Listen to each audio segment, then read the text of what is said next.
And so the question is, what does a sophisticated marketing engine actually look like? And the way we think about this at How to SaaS with our clients and just in general as a philosophy is there are 5 layers to sophistication. And so layer 1 is foundational. This is basic stuff that you need in place in order to be able to do any kind of marketing. You need to know the business context. What's your total addressable market?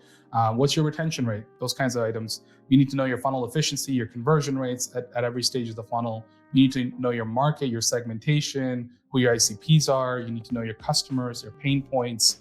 And then you need to build a strategic narrative, right?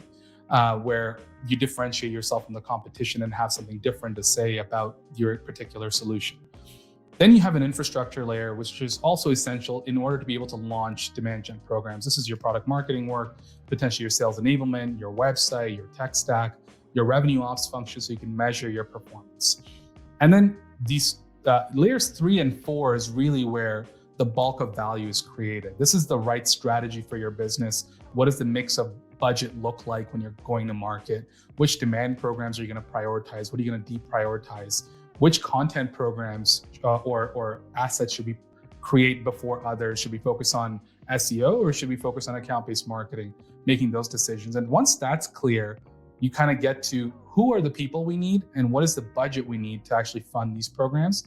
And that's how ultimately we get to revenue growth, right? And so revenue growth is the goal, but in order to get to that, you need to have all of these bricks in place so that the engine is sophisticated enough to deliver that kind of value. As almost a diagnostic, you have to grade your business or your company's marketing efforts. And if you have multiple product lines, you have to do it for each one across all of these dimensions and say, how good is our understanding of our market or customers for this product line? How good is our tech stack? How good are our demand gen programs? Do we have the right team for this product line? Do we have the right budget? And you start to understand at a maturity level where you are.